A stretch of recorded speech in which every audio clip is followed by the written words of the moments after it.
खास करून विदर्भातल्या शेतकऱ्याला सांगणार आहे की तुमच्या इकडं मान्सून पूर्व पाऊस कधी येणार आणि मोसमी पाऊस कधी येणार। तर आज आहे 17 मे 2026। तर सर्वप्रथम विदर्भातल्या सर्व शेतकऱ्याला सांगू इच्छितो की अचानक पाऊस कंप्लीट 21 दिवस राहिलेला आहे। तुम्ही काय करा, शेतीचे कामे करून घ्या, कारण की 21 दिवस पाऊस राहिला आहे। तर तुम्हाला एक सांगू इच्छितो, मान्सून पूर्व पाऊस तुमच्या इकडं म्हणजे तुमच्या विदर्भाकडे, पूर्व विदर्भ आणि पश्चिम विदर्भाकडे, मी आता सध्या आहे आर्णीमध्ये, आर्णी यवतमाळ जिल्ह्यामध्ये आर्णी तालुका आहे। तर तुमच्या इकडं तुम्हाला सांगू इच्छितो 27, 28, 29, 30, 31च्या दरम्यान मान्सून पूर्व पाऊस येणार आहे, म्हणून हा अंदाज विदर्भातल्या शेतकऱ्यांनी लक्षात घ्यायचा। विदर्भातल्या सर्व शेतकऱ्याला सांगू इच्छितो की तुम्ही शेतीची कामे करून घ्या। बेटा 17 मेला मान्सून आला, तिथून कंप्लीट 10 दिवस केरळला यायला लागतात। मग 10 दिवस म्हणजे 26 तारखेला तो केरळ येईल आणि त्याच्यानंतर 5 ते 7 मध्ये 7 जून पर्यंत म्हणजे महाराष्ट्रात पाऊस दाखल होऊ शकतो। म्हणून हा अंदाज विदर्भातल्या शेतकऱ्यांनी लक्षात घ्यायचा आणि आपण आपल्या शेतीची कामे करून घ्यायची।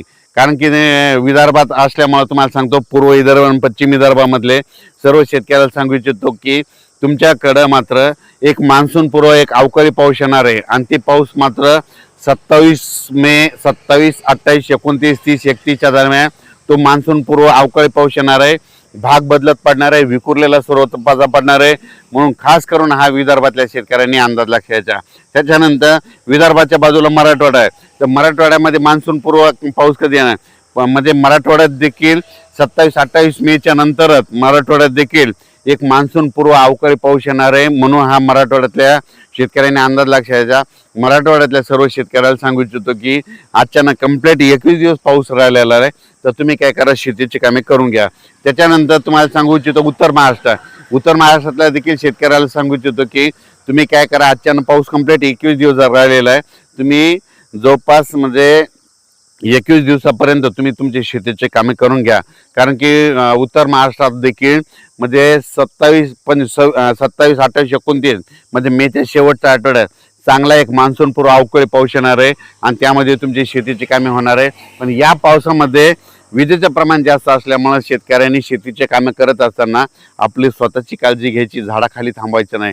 त्याच्यानंतर आपण आपल्या याच्याकडे पश्चिम महाराष्ट्राकडे होऊ, तर पुणे जिल्हा, सातारा जिल्हा, कोल्हापूर जिल्हा, अहिल्यानगर जिल्हा, बीड जिल्हा ह्या पट्ट्यातल्या शेतकऱ्याला सांगू इच्छितो की तुम्ही देखील काय करा, अचानक कंप्लीट 21 दिवस पाऊस यायला शिल्लक राहिलेले 21 दिवसामध्ये तुम्ही तुमची शेतीची कामे करून घ्या।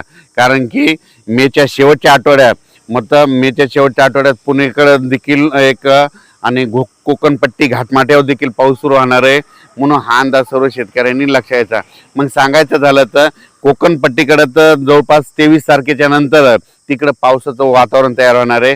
म्हणजे कोकणपट्टी, सातारा, कोल्हापूर, सांगली हे पट्टा, त्याच्यानंतर अहिल्यानगरकडे 24 तारखेच्या नंतर तिकडे वातावरण बदलायला सुरुवात होईल। पण 24 तारखेपासून फक्त कोकणपट्टी आणि घाटमाटा परिसर त्या भागामध्ये मान्सून पूर्व अवकाळी पाऊस सुरू व्हायला तयार होणार आहे। म्हणून त्या शेतकऱ्यांना अंदाज लक्षाचा। सगळ्यात महत्त्वाचं पुणेकराला सांगू इच्छितो की पुण्याकडे देखील 25 मे पासून तुम्हाला पाऊस पाहायला भेटेल आणि गरमीपासून सुटका भेटणार आहे। म्हणून पुणेकरांना देखील अंदाज लक्षात यायचा। राज्यातल्या सर्व शेतकऱ्याला सांगू इच्छितो की राज्यामध्ये मात्र अचानक पाऊस कंप्लीट 21 दिवस पाऊस राहिलेला आहे, तुम्ही शेतीचे कामे करून घ्या।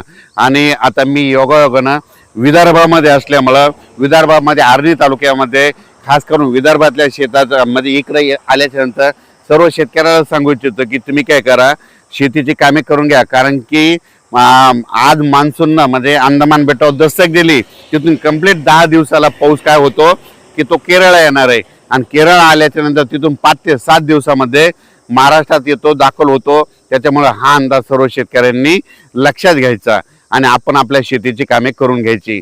आणि आता या ठिकाणी आल्याच्या नंतर बऱ्याच ठिकाणी पाहिल्याच्या नंतर खूप ठिकाणी शेतीची कामे तशीच राहिलेली आहे।